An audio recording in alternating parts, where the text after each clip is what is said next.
Welcome. The Leadership Lesson podcast inspires leadership growth in everyone. We have enthralling conversations with top leaders in order to provide you with life-changing lessons. My name is Caleb Nichols. I'm a speaker, a pastor, and a family man. My hope is to inspire spiritual depth and leadership growth in you. I love to sit down with leaders from a variety of fields, hear their personal stories and leadership experiences. This creates the podcast. Enjoy. Now, you were telling me yesterday, what is the biggest thing that has impacted you, shaped you as a leader? Yeah, so in terms of leadership and the journey that I've been on, a lot of people talk about these victories or successes that they've had that have really defined who they are. For me, it was the opposite. It was a breakdown. And so a lot of people in leadership, we try to avoid breakdowns. We try to avoid the crashes that we have and try to keep everything together. But for me, if I can be honest, it was in my marriage. So we had like a breakdown in our marriage and I thought everything's falling apart. But that for me was the gateway for a lot of healing, for a lot of restoration. And so in our leadership training, a lot of this, what we say is your breakdown leads to your breakthrough. And we look at those areas and we try to dichotomize our life. So I have my leadership, I have different areas of my life that I feel like don't overflow into each other. And we're finding that it directly does. And so you'll have a breakdown appear somewhere in your life that will directly impact the others. And what we found is if you can work on that one thing, it leads to like a cascading effect into the others. And so we work with a lot of people in business and people that are in startups and entrepreneurs, and they want to get success or momentum in their business. And we find out that the real root issue that they're trying to overcome is something to do relationally. So it might be their marriage, something with their kids. And once they fix that, they find that, that's really going to help them in their business. And so we talk about the 4 F's or 4 quadrants, which is family, finance, fitness, and faith. And it's usually one of those 4 quadrants that needs work. And so I work with a lot of pastors, and they always think it's default, it's a faith issue because they're in ministry and stuff like that. But it could be finance. And what we mean by finance is not just how much money is in your bank account, but it's how you're making your money. So your job, your vocation, are you happy with it? Are you managing your finances well? Do you know what's going on with your income and how you're investing that? Or it might be family. And it's not necessarily just your blood family. So we have circles of relationships so for example, like I have a brother and a sister, and to be honest, I spend more time with my church family in relationship with them. Not that I like them more than my brother or sister, but it's just the way that we work is we have people that are more close to us relationally than our actual family. And so when we talk about family, we're talking about relationships. How are the relationships going? Fitness is your health, your mental state. Are you looking after your body? And then the last one is your faith, your relationship and walk with God. And so if one of these breaks down, one of these falls apart, so let's just say from a pastor's point of view, if your finances aren't in order, like, you need to go travel overseas and attend this and do that. And if you're not taking care of that, then you can't do the rest. Yeah, you can't take your family on trips. You can't spend time with the kids. You're always stressed about money. If your relationships are falling apart at work with your associate pastors or, with your wife or whatever, then that's going to impact everything else. You can't do ministry. Or even if your fitness, like there's so many people that are in ministry, they're at their peak of their ministry and they have major health complications and they have to pull back and take time away. And so we look at what is the area of breakdown in my leadership and then we try to work on that one area, get breakthrough in that area first. So we focus on that.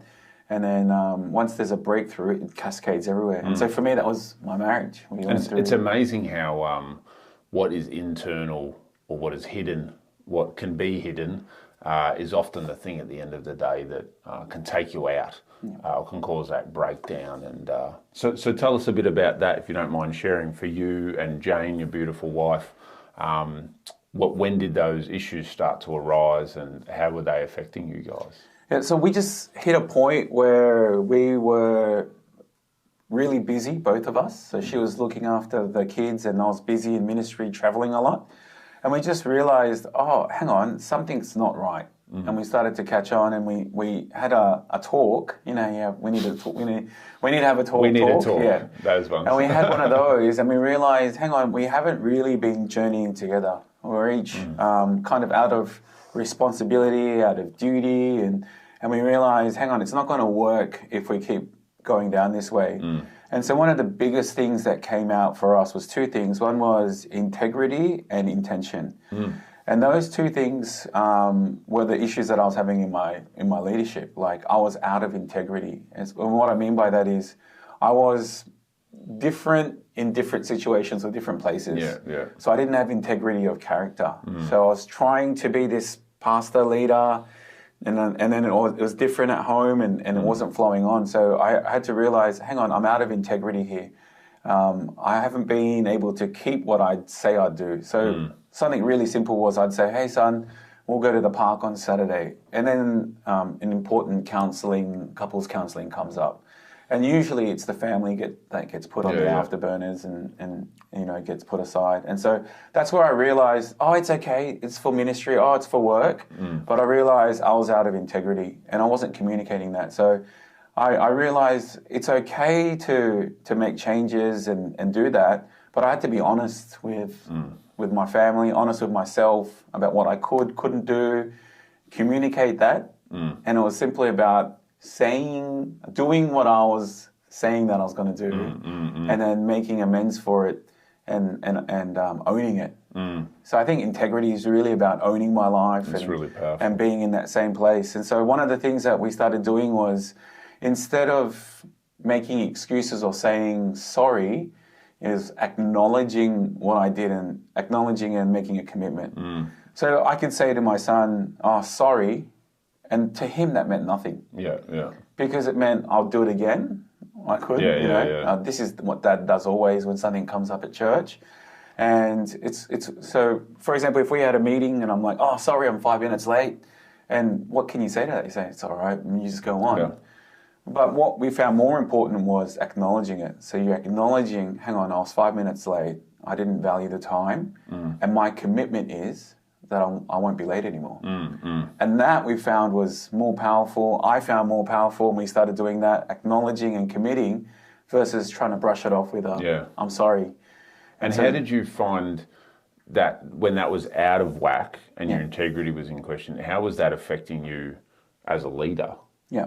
So that was appearing everywhere. So you feel like you can handle it, you can cover it. Yeah. But so you have to get to this place of vulnerability. So we did this thing in one of our leadership sessions where we wrote up what are the qualities of a leader. And we had like boldness, courage, charismatic communication. That we put all this stuff on the board.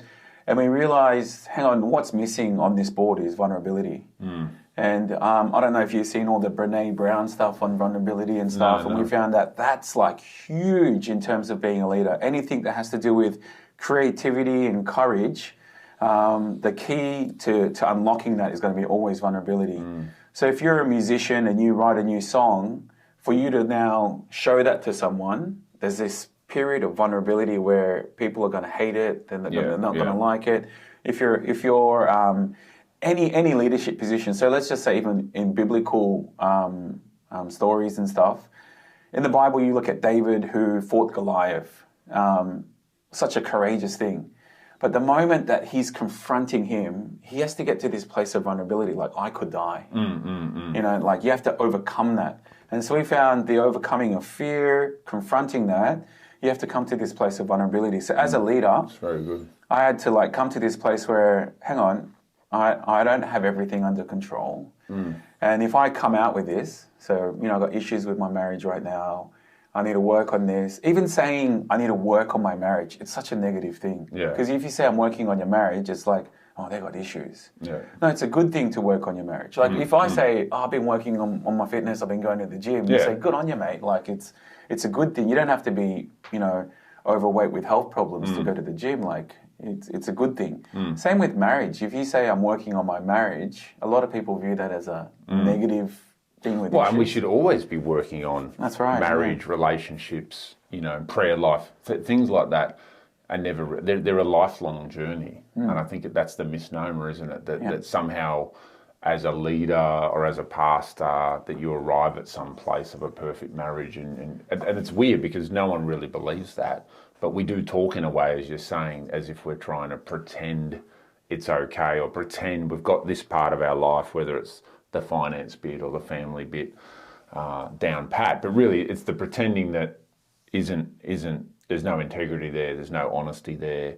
Rather than vulnerability, we're filling it with performance or putting on a show, and that's when. And no one can do that for long. Eventually, the wheels fall off. And that's what was happening. Like my fitness was going down the drain, relationships were strained, and even though I'm a pastor, I felt distant from God, and it was me that was doing that. He wasn't pulling away from me, and so I just hit this point in my life where okay, I need to do something, and so part of that was owning it and then coming out with it. So talking to people. Telling my my spiritual authority, this is what's going on, and then the next step was having clear intentions. That was huge for me. So a lot of the time, I was in a place where my circumstances or my situation was dictating my actions. Yeah, and so it was an excuse. I can't because of this, or who can do that? And so I was making excuses. Just always reacting to situations, appointments. Yeah. But then I realized, a lot of leaders live like that, don't they? And think that that's leadership, that busyness of like, oh, I got called here. And even like I see a lot of leaders, there's like a false importance that comes with that. It's like, oh, I'm so busy and I've got to go here. And it's almost this sign of being a great leader is somehow that you're busy and you have no order in your life. But it's not. And you came to that place. Yeah, so we've worked out the difference between reacting and responding. Yeah. So reacting is like a knee-jerk response, like when you touch something hot, it's like, oh, that's what happens. But responding is like you look at the situation and you're like, what's the best way forward? And you formulate a plan.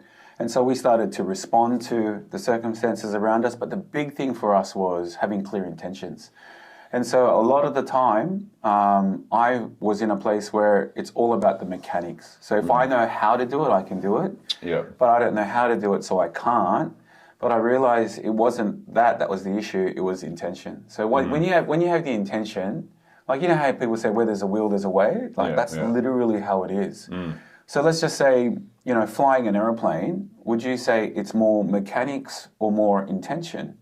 Most people say it's mechanics because you need to take a pilot's course and you need to know how to do it. It's difficult, Performing a surgery as a doctor, is that mechanics or is that intention? Like, would you trust someone that's really, really enthusiastic and intentional about doing your surgery? Or would you trust someone that has the skill or the mechanics of how to do that?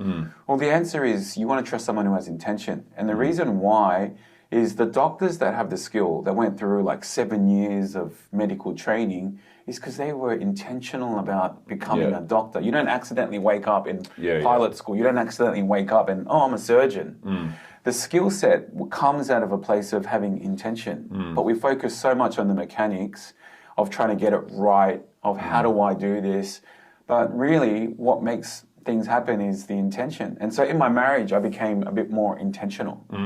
In my relationship with my kids, in my relationship with God, I became more intentional. And when I wasn't in integrity, so I'd say I do this and I wasn't, I found it was because I lacked intention. I didn't have clear intentions. So going back to clear intentions, that's a great way to put it. So someone who rocks up 10 minutes late to a meeting again. So they say, "Oh, sorry, I'm late." The reason why they were late was not because they were busy, not because their trains got cancelled. It's because they lacked clear intention. So if I had clear intentions about being on time, I would have made sure that I checked the traffic. I would have made sure that there was fuel in the car and I didn't have to fuel up on the way. And so I found when I had clear intentions, it was less excuses, less circumstances that were dictating how I was living, and I was able to create the pathway that I wanted to be on. That's awesome. Excuses are a massive one. I remember coming to that place in my own leadership, probably in my 20s, where you just realise, am I going to, and this is part of being honest, am I going to be honest and just go, I'm not here because I didn't want to be here, or I messed this up because I actually didn't give it time to it, and actually taking personal responsibility for everything. And it's a really tough well, it's a bitter pill to swallow because you realise that, man, it's all going to be on me. But that's the best way to live, to actually take responsibility for everything and really to get rid of all excuses. Like, you know, like we had trouble with some of our babies sleeping early in our marriage, and that was hard. But then when you really peel it back, we chose to have a baby. Yeah. So it's like the ultimate responsibility at the end of the day always lies with you. There's very rare cases where you are really truly a victim and someone who's gone out of their way to violently or oppressively like make your life difficult. Most of the time you've made some choice that you could have made differently, and that's a really big thing. So I love that about the intentions, and the clear intentions, really good. Tell us, so you've had phenomenal leadership experience. You've been all over the world, you've worked in different countries. Yeah. You're Korean Australian, so born here, but got lots of connections in Korea. You've done lots of mission works, just phenomenal. I mean, we could do a whole podcast on the cities you've visited, which you probably don't even remember. Do you have any idea how many planes you've been on or countries you've been to? Or No, I know my last passport's full. I still got a couple of years left on it, but it's full, so we have to get more pages added and stuff like that. It's just amazing, all over the place. But you've also worked with a lot of young people and done a lot of leadership development with young people. Yeah. So tell us maybe a little bit about that, and also, even as a leader cross-culturally, what's it like working in leadership or in churches in different nations? You're constantly kind of straddling. Yeah. You were just telling me last night, dealing with Koreans about this conference you're organising, but then all these Aussies are coming. Yeah. You've got to interpret the culture for everyone. Yeah. So I was part of a big megachurch in Korea, 75,000 members. Wow. I was looking after. Yeah, it is a big church. I was looking after the college and youth ministry on the English speaking side, and so that gave me a huge experience and access to working with young people from a lot of different cultures. So the college ministry that I was a part of, we had people from South America, Philippines, Australia, and they're all in this one place trying to work things out, and all the different cultural things are coming out. And so it's fun. At the end of the day, everyone wants the same goal. They want to grow as a leader. It comes down to communication, and communicating across cultures is a huge challenge. Learning. You're an expert, I have to say. I wouldn't say I'm an expert. I just had a little bit of experience growing up here. Of experience. The first thing that we learn when it comes to working with different cultures is it's not about right and wrong. It's different. It's just a different way of doing things. Yeah. And there's ways that we can honour culture and in there create a new culture. And so this is what I'm seeing with my kids. So for me, it's easy. I was born in Australia. I grew up in Australia, and my parents are first generation Korean. So they grew up and lived in Korea, and they came and immigrated to Australia. And so it was very clear for me where I was. So I'm born in Australia. I'm growing up culturally Australian. All my friends are Australian, and my parents are Korean. So I just needed to switch hats between the two. So I come home, and there's my Korean parents. I put my Korean hat on, and then outside I put my Australian hat on. My kids have it a little bit differently. So my kids are growing up in Australia, and their parents look Korean, but they're Australian. But we're going to be living in the Middle East. So for them, it's going to be really confusing about, what it's going to be like. So outside, when they're out in the street, they'll be in the Middle East. When they come home, it's going to be, Australian, Korean culture at home. And that's usually how it is. When you come home, there's a different culture. Yeah. And so here, they're going to become what we call third culture kids. So they're going to create their own culture. And so what that means is they've got a set of values and a set of actions that reflect that culture. And you just have to honour that and work within there to create. So in developing leaders, the thing that's given us a real open door in the areas that we're working right now is people need to see it. So you can come in with all these qualifications, pieces of paper with your name on it, and it doesn't mean anything. What we're finding right now is people are looking for a leader who has a lot of people following that leader. So you look at that leader and they want to see the fruit. And so the biggest feedback that we get is, can you make our people like yours? So we've moved together as a team. So when we travel, we always bring a whole group of people. And so in the pre-meeting stuff, so even right now with Korea, they're like, okay, so when are you coming? And I'm like, oh, I'm coming on the 28th. So are you coming alone? Or will your family be coming? So I say, my family is coming and I'm bringing 12 interns with me. And they're like, 12 interns? Like, that's a lot of accommodation that we need to look after, and people that come to the airport to pick people up. And the reason why we do that is that's how we do the leadership training. So I'm doing this leadership training in Korea, and I'm not going to do it alone. I'm going to do it with these 12 guys that I'm taking with me. And people see that, and then the feedback is, we want that. We want to be able to create that. We want to have our people follow, lead alongside of us. Can you create that for us? And that's been huge for us. That's really powerful. So how do you do, if you go from Australia, and some of these guys in the 12, like yourself, have been born here, some born in Korea, how do you go and then go to Korea, where everyone's speaking Korean, it's a different culture, and how do you do that? And do you not lose things in translation, or? Yeah, so that's been the biggest challenge, I think, even of the church in Australia, especially in the Korean immigrant churches. You have this massive first-generation Korean church. So even just in Sydney alone, in that one city, there's over 300 Korean churches. Wow. And so there's this existing Korean church, and it goes to the next generation, their kids, and they're leaving the church. Even in Korea, that's happening. So there's this generational gap that's broadening.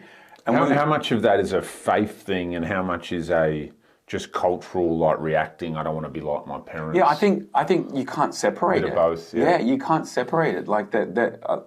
We try to have. This is the reason, and it's because of that. It's not. When we're finding more and more, culture is almost an excuse. That's the excuse they use. So we're different. You guys are different. You guys don't understand. That's what they always say. Yeah. You don't understand me. You don't care about me. And that's culture's the excuse. But we realize there's something different there in our value system or in the way that we do church. And so we have these guys that are also Korean Australians. So their parents are from Korea. They're born in Australia. And they have like a 15-year, 20-year gap with me. Age gap. 20 years younger. So I could be old enough to be their dad, but I'm not. But the thing is, I'm finding, so they're like, oh, you get along with them because you're Korean Australian. I'm like, no, I'm experiencing a massive generation gap with these guys in the way that they speak and the way that they act, and and even that's a struggle. And so we're realizing, hang on, I could make a million excuses why I can't run with these guys, why I can't do ministry with them, and why I can't train them. But we stopped making excuses. Again, it's clear intentions. Yeah. And so we said, let's do it. And we're finding, if you are able to dig out the key principles and then translate that into whatever culture and thing that you're trying. So we worked out in Korean culture. So if I was to hand you this coffee in Korea, because you're in leadership, I'd use two hands, and so we looked at these cultural actions in Korea. And we looked at what's the value behind it. Why do they do that instead of just blindly? Yeah, like where did it come from? Yeah. Because culture, we do stuff in culture without understanding why it happens. Have you heard the thing about the monkeys? You get 5 monkeys and you put them in a cage, and you hang a banana off the top, and there's like these stairs that go up. And monkeys, natural problem solvers, so they're like, there's a banana, and one starts to go up. And the moment he goes to reach for that banana, you spray all 5 of them with water, and they hate water. And they realize, hang on, there's a banana up there, but if one of us tries to get it, we're going to get hit with water. And so it's not worth it. They all agree not to go up. You replace one of those original monkeys with a new one, and he's like, hey, you guys notice there's a banana up there, and he starts to go up. And before he does, the other 4 tackle him and beat him up. And you slowly replace all of the original 5 that got wet, and you have a group of monkeys that have no idea of you're going to get sprayed with water, but they just know if anyone tries to get it, we're going to beat them up. And that's culture. That's how it gets created. Like there's this repeated action over and over again, and a lot of the times you lose the reason why or the value behind it, and you just do it blindly. And so when we're working with multiple cultures in the same place, we try to discern the value and we interpret that and we apply that in that context with our actions with a little bit of explanation. And how's that affecting the young people you work with? Yeah, so they begin to see it. So what we talk about this stuff in our preparation for this career trip that's coming up. We have to do this and we're doing this. And then like, oh, why do we have to do it? And I explain a culture of honor. And so that's what we're trying to create. We're trying to create a culture of honor. We're trying to honor each side. We're trying to meet what they want to do. And they begin to go, oh, okay, that's how it makes sense. But the thing is, I could explain all day, but until they see it, like the impact in the room that it has, and then they get it, everyone gets it, and we have like this, can you do the next one? And they really enjoy it. So we've had conferences like that in Australia at our church where, you know, we've had Crosslink come and everyone loved it because all we did was we took elements of Korean culture, of serving, of honouring, we just applied it there and we've had a really good result. It's a phenomenal culture, the Korean culture, and obviously meeting you, 7 or 8 years ago, and I didn't know any Koreans or Korean Australians before you, and now I hang out with a whole bunch of you, and it's an amazing culture. The whole honour, like you said before, handing the cup with the two hands and all of these things, and it's funny how I get treated when I hang out with you guys and the way things are asked, and it's very different to Aussie culture. Like Aussies are very casual, aren't they, and very, nothing's kind of sacred, whereas that's probably the biggest thing I noticed with Korean culture is there's a lot of things that are sacred, and especially the hierarchy of ages and leadership positions. There's a very strong hierarchy, very hierarchical, and everyone knows their place in the chain, and everyone respects that. And yeah, it's very interesting. It's very interesting how it happens. It's been a learning curve for me. But tell us a little bit about, because you've got a fascinating story. So you met God, gave your life to Jesus to follow him, and then you ended up in that giant Korean, as an Australian Korean, you ended up in Korea in a church of 75,000 people, which we can't even comprehend in Australia. Like no church is even close to that in Australia. Like Hillsong's got maybe 20,000. But tell us, how did you end up there? And then how did you go from there to like a medium-sized church in the suburbs of Western Sydney? So it's a great story. I don't know, when I was in the church in Australia, I really struggled, like as in the Korean church here. There were so many, like the Korean culture stuff in church was like, I couldn't make sense of most of it. You know, I went to Bible college and it was complete opposite of some of the cultural stuff that was happening in church. And I had an opportunity to go to America, and we did an internship at IHOP, and that was really good for us. And when we came back to our church in Australia, things had changed. There was lots of shifts in the church, and we thought it was time to move on. And so we're in this place of praying about what we were going to do next. And one of my old mentors was in Korea at the church, at the megachurch in Korea, and he just, we were just sharing about our experience, and he said, "Why don't you come over?" Before that, there was this when I was at IHOP, there was this guy talking about Korea, and we just had a service one day, and he wasn't Korean. I think he was Chinese American. Had this prophetic word about Korea, and he was talking about how it used to be the second largest missionary sending nation in the world.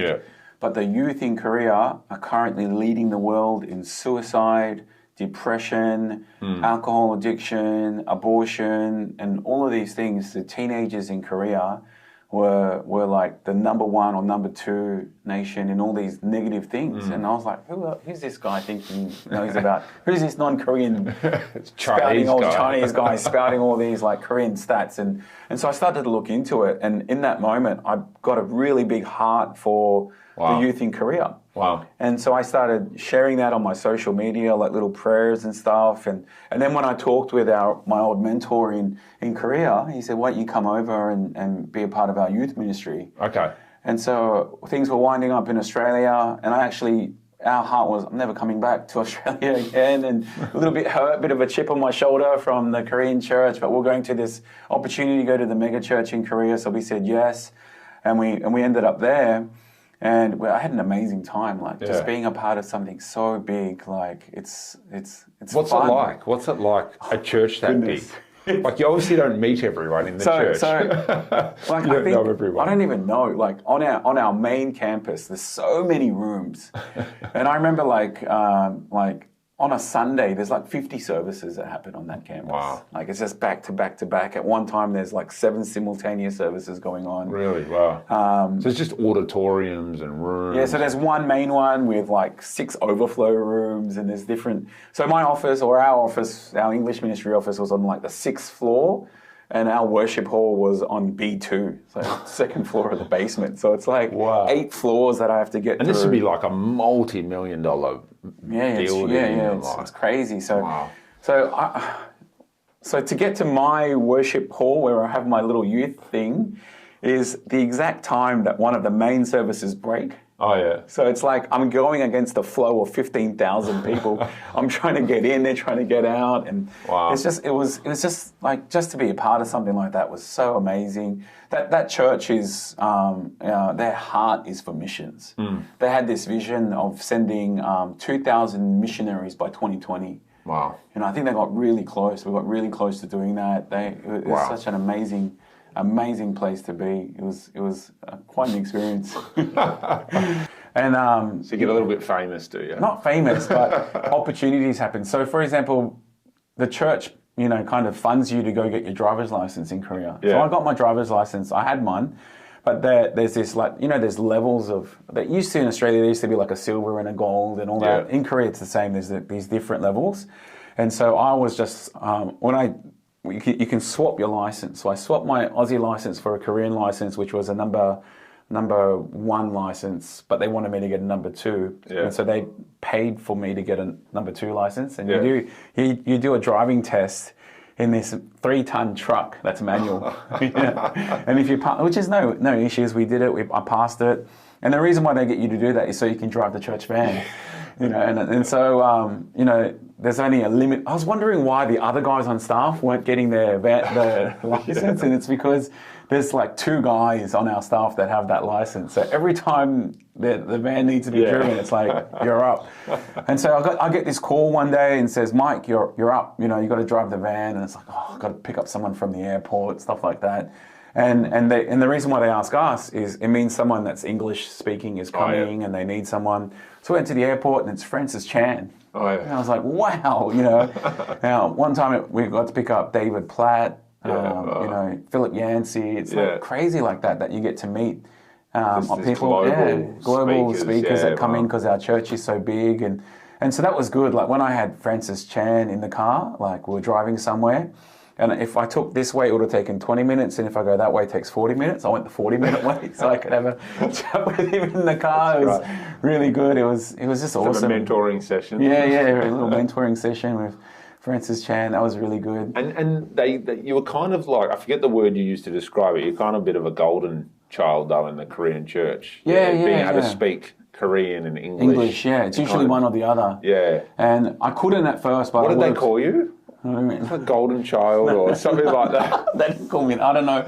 Like, it was just because I tried really hard to maintain my roots with the Korean side and be linked to the Korean ministry. So I remember once they were writing up the bio for one of the guest speakers. I forgot who it was, and so I got called into the senior pastor's office, and they said, could you proofread this? Make sure the English is okay because it's going out on the broadcast. So I checked it. So stuff like that gave me opportunity to go in. And then the senior pastor's son was in the youth ministry. That helped. Oh, okay. So I got to see him a few times because of that. And how did you? Tell us how you got from there. Yeah. Because again, talking leadership. Yeah. Often we misunderstand leadership as getting to the biggest and the best and whatever. And so most people in our world, as a pastor, church world, would be like, well, that is the pinnacle. And then from there, 75,000 in the church, you work your way up, try and become the most powerful, important, have the biggest platform, be known, write a book, whatever. Yeah. But I don't know if that was your intention, but I know that your path took... you went a very different path. Yeah. So how did that happen? So this is where it's a little bit of not a criticism, but one of the difficult things about being in Korea is changing culture is very difficult. And one of the things within the Korean church, and I understand where it's from and the wisdom behind it, but then there's also no freedom to have an alternative. So in ministry, you need to be fully theologically qualified. And what that means is you went to Bible college and you've got a Master's of Divinity. There's no other way. And so in Australia, though, when we were in ministry, it was okay to get a Bachelor of Theology or a Diploma of Theology, or just have some sort of training, be under some sort of covering, and then, you know, you got fruit in your church. In Korea, you have to have a Masters of Divinity. So I transitioned from doing ministry in Australia to Korea, and being in the position that I was, there was no issues doing youth ministry, college ministry, and then it came to ordination and continuing in the church, and they were like, we can't. Even though I'd been in that church for a couple of years, I got all this ministry experience. I didn't have, you're not qualified. I didn't have the Master of Divinity at that stage, and so I said, "What do I need to do then? You know, to satisfy these requirements?" And so, well, you have to go to a university and get a bachelor's first, and then after that, then you can get your Masters of Divinity, and then so they were looking at, like, if I did just pure full-time study, 7 years of study in Korea. Wow. So this is. I'm an English speaker. 7 years of study in Korean. In Korean, that'd be tough. Paying up front for 7 years of schooling. Wow. While I have a family in it. So it's like impossible. Yeah, They're like, yeah. you know. And I was like, oh, okay. And there's no other way. And there's no other way. Wow. And So it's that narrow. Yeah. So And that must create somewhat of a crisis of leadership or young people coming through, does it? Or kind of. Or is it so strong that there's still people beating that track? And It's difficult. And so I was like, what do I do? And at that time, I had an opportunity to meet my current senior pastor. And we just met. He just wanted to talk. We both had a heart for missions. My mum was attending that church. And he had heard that... This is the one in Sydney. Yeah. He had heard that her son was a pastor and just wanted to see what he was like. So we just met up at a coffee shop, had a little bit of a chat about missions and stuff, and didn't really kick it off.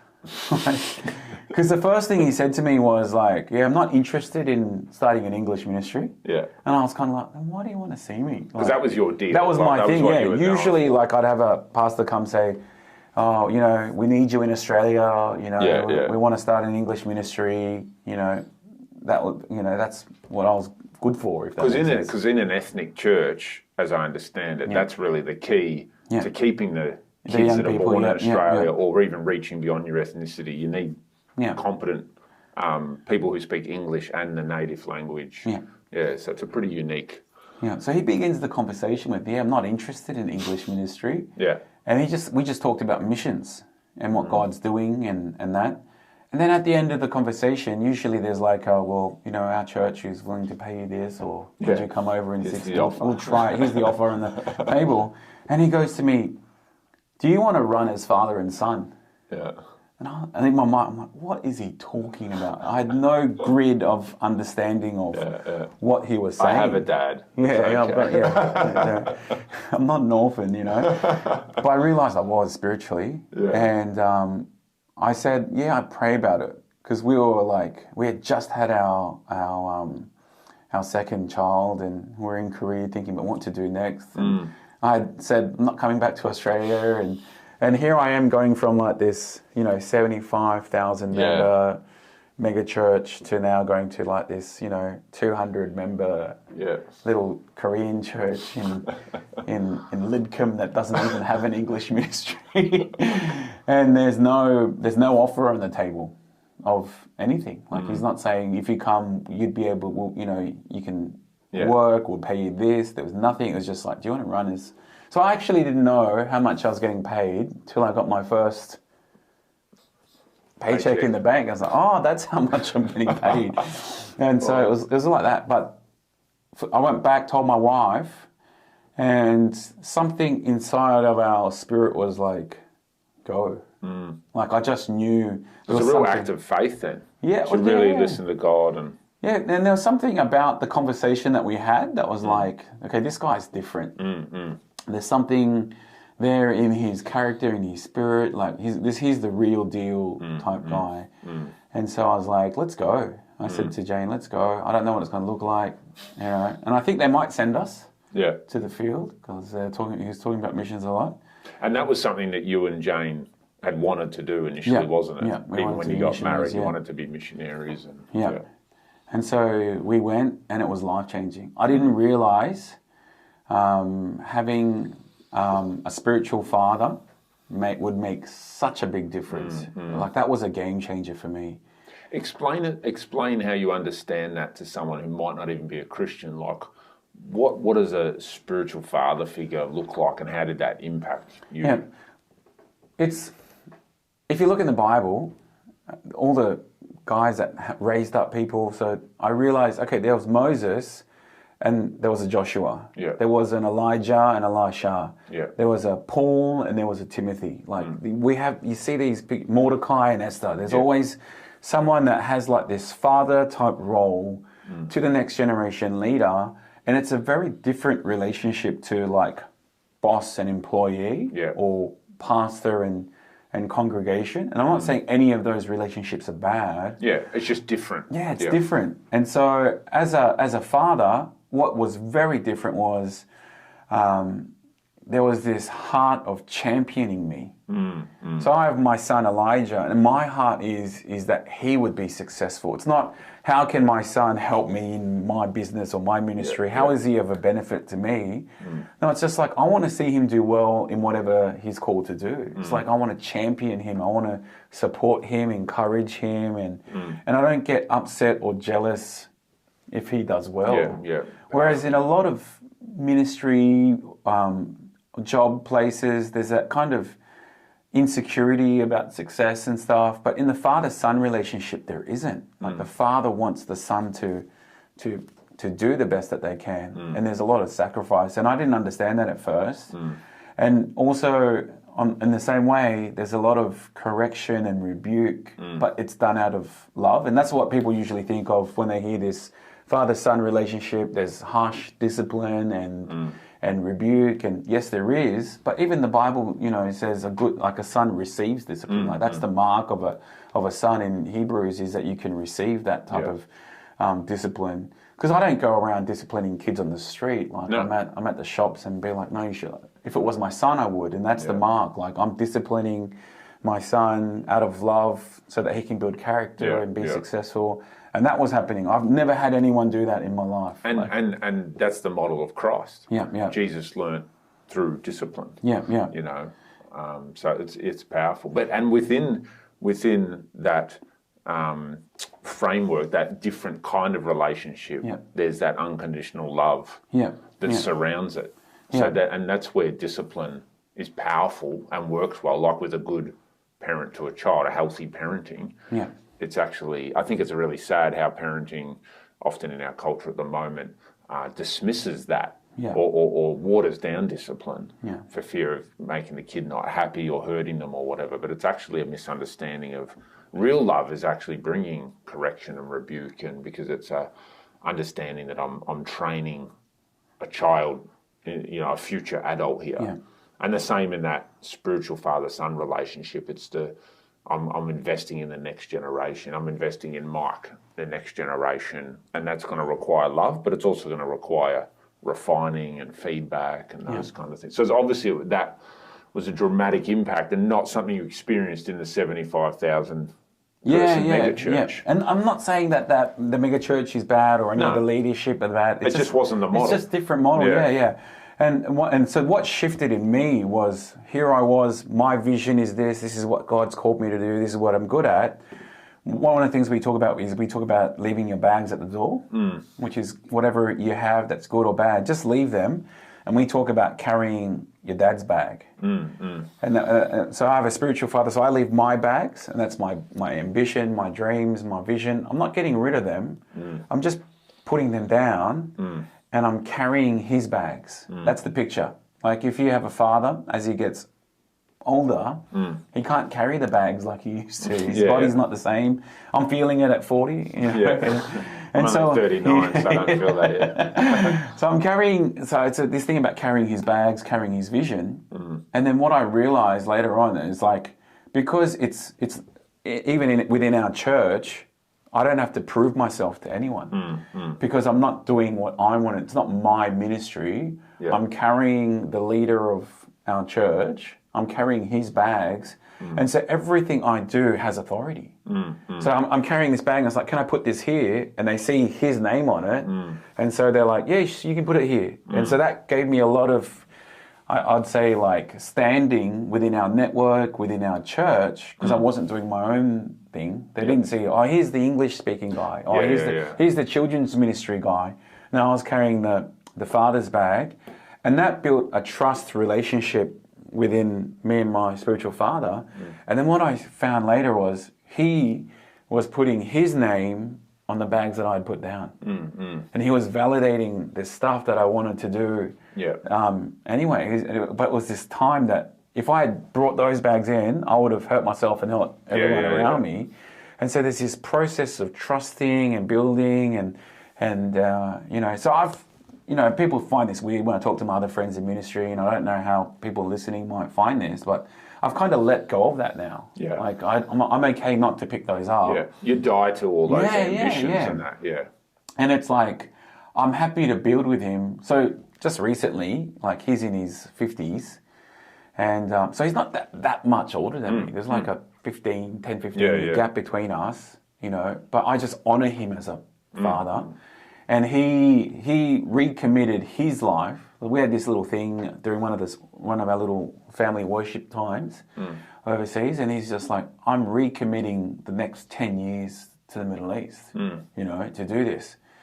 And I was watching him, and he's at the stage in Korean ministry where he has a lot of respect. He's at the age where a lot of churches would want someone like that to come on board, on staff, and he'd be set until retirement pretty much. But he's like, no. Because we had this talk, like we were like, you know, if you were ever to go back into the church, because he's on the mission field right now, if you were to ever to go back into the church, this is it. Like there's this window, you know, like even as an athlete, there's like there's like this window where you could either go back, but if you don't go back now, it's going to be really difficult to like plant, get hired later on. You just can't do it. And so he realizes that, and he just prayed about it and was like, I'm doing 10 years on the field. So that when he finishes that 10-year period, he's going to be in his mid-60s, you know, his retirement age. And so I'm like, you know, what am I going to do? And I said, I commit my 10 years to help build your 10 years. And so I'm in the start of my 40s. This is where young, church-driven pastor, you know, stuff like that. And I have offers in Australia to help take over churches, become on staff, and I realised for me, this is it too. This is my window, and I just knew I wanted to build his. Because a lot of guys our age in your position, so I'm a senior pastor, so I'm kind of set where I am unless God tells me to do something else.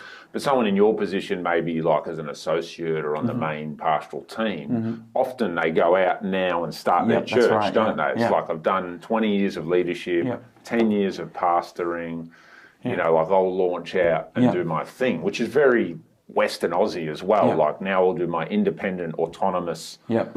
But I love what you're talking about. And this is a phenomenal leadership paradigm that's very rarely touched on, where you're actually putting all that ambition, even your rights. Because if you did that, no one would bat an eyelid. Everyone would be like, yeah, totally fair enough. Mike's done his time, he's paid his dues. But to say, no, I won't do that, but I'll stay partnered to the older guy or partnered to the, you know, little church in a Lidcombe, you know, a little suburb of Sydney, you know, is really powerful, and it's unusual. So we actually had this conversation where we sat down and he says, you know, you're ready. You could plant a church and you could take over one, and if you do, I'll support you. We'll financially support you till you get on your feet. If you want to go to another church, or if you want to do that, because our network's quite broad. He was, you know, I could ask around doors for you, and you know, whatever you choose to do, I'd bless you. And that's what a spiritual father does. It's not like, you know, you're leaving, you're dead to me. It wasn't like that. It's and that's what I was going to say. That's actually the sign of that true mentoring and fathering is that if you wanted to do that, they would support you. it's not like, well, I'll help you and support you and love you unconditionally while you're on this path, helping me. Yeah. But it's like, well, if you go there, I may have an opinion, but that's fine. I'll support you, you know. No, it's really powerful. And so, big model for us was Moses and Joshua. He's there as it says servant. Moses, Joshua is the servant of Moses, which means he's the dude that holds the water jug when he's washing his hands and feet after he comes in, putting his sandals on, stuff like that. And he stays with Moses at his side until Moses dies. And then after Moses dies, like it says, Moses dies, Joshua 1:1, we see his leadership begin. And then we see Elijah and Elisha, and there's Elijah up until the day that, he's taken up to heaven. Yeah. Elisha's there annoying him, following him around from place to place. He's like, what do you want? And he goes, give me a double portion of your spirit. He's like, all right, you can take it when I go. And then the mantle falls on him. And there's like this transition. So I want to be that guy that's there when, my spiritual father, finishes his ministry. Goes in a chariot of fire. And I'm going to get the mantle, split the water with my cloak. And, but then for me, it's not about, I'm giving up, I'm just holding on till he dies. It's not that. Yeah, you're not waiting it out. Yeah. There's like a genuine joy in building together. And it's almost as if his vision has become my... I'm beginning... Okay, I wouldn't say his... I'm beginning to see what he sees, if that makes sense. Yeah. And I like it. I genuinely want to build it. I genuinely want to be a part of it. Yeah. And that's why it's so fun, because we're not burning energy competing with these different things. I'm not saying it's you're synergizing. It's the opposite. You're actually there are differences. Like I said, he's first generation Korean. I'm Korean Australian. I'm more. And when I say Korean Australian, I'd say I'm culturally Aussie, but my parents' background is Korean. So I'm much more at home in an Australian cultural context than Korea. And then so even with me and him, and then there's a generational gap and a cultural gap. So we struggle to communicate via text. Yeah. We're so close, but even on text, it's like there's so much miscommunication too. So we do well when we're face to face. Yeah.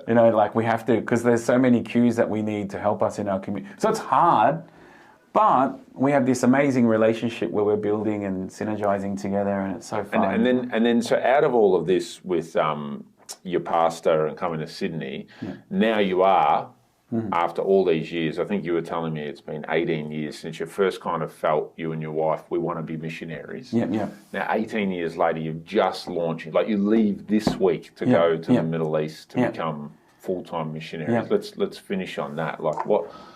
How do you feel about that? I mean, for a lot of people listening, to move with a young family, all your kids are under 10, to the Middle East, in order to be full-time, no job security, no wage security, no house, leave the so-called comforts of Australia, And I know you don't see this as a sacrifice, so explain that to our listeners, what is it to be a full-time missionary? Why would you go?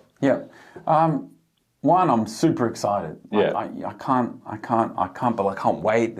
We're counting down the days now to leave. I can't wait till I get on the plane. There are a couple of hurdles, so I'm not going to be at ease until I'm on the plane and we're taking off. Because you don't know what might happen. We got PCR tests on Wednesday that need to return negative results. We've got a visa on the day that we're leaving that needs to come out. So we're just praying and hoping everything works so we can actually leave on Thursday. We're not too worried. We've been 18 years in delay, so it's fine. What a day or two is not going to hurt. But for us, we see why the delay. Everyone's so in a rush to do what they want to do. At the same time, I'm not trying to give room for waiting and passivity. We've been aggressively pursuing this, but we realized there were certain things that weren't ready, like our prayer life, having a spiritual father, all of these things. Now that we have that, we've got the community and the family around us to support us to go and all that. That's been really good for us. But in terms of moving there, we live in you talk about job security, financial security, our security is trusting in the Lord. I've never made a cent on my own. Like everything that I have, like Bible says, every good and perfect gift comes from above, comes from God. So everything I have is from Him anyway. So whether I'm in Korea, America, Australia, or the Middle East, it's all going to be God's provision anyway. This is what people don't understand is, oh, you're in ministry, so your money comes from God. I work a job, I earn my money. No. Both of those situations, God's the one who provides. Like all the money is His, all the cattle on 1,000 hills and all the silver and gold is His. It doesn't matter who is the instrument that pays you. If you work a 9 to 5, out in the CBD, God's the one that's giving you the provision. You didn't earn that money like we think. It's my money, I do with it what I want. No, it's from God. Like everything, my health, my finances, it's all from God. And even my kids, they're a gift of the Lord. I'm stewarding them and caring for them and discipling them. I love them. It's my son, my daughter. But ultimately, they belong to the Lord too. And so I have to entrust them into His hands. And Australia is an amazing country. Like to live here, it's beautiful and there's so many good things. But in the same way, without God's provision and protection over their life, they could die tomorrow. Doesn't matter where you live. Doesn't matter where you live. And so I think the safest place to be is smack bang in the middle of God's will. In His, So it's really the principle of stewardship and understanding where your help comes from, the faith in God, that sits behind everything you do. So then when it comes to moving your young family, which would be unthinkable for your average person, to the other side of the world, to a hard mission field in the Middle East, you've already got that principle of stewardship there. So whether you're in Australia where you could earn X amount or in another part of the world, it doesn't matter because God looks after you, whether your kids are here or there. Which is great. It's really powerful. One of the things I'm really looking forward to is modelling for my kids. Like it's so hard to model here. Like there's this, so they see me get up on the pulpit, they see me preach, they see me share it and do stuff. And then to live that out in a Western context, or even in Korea, it's so hard because it's hard to see.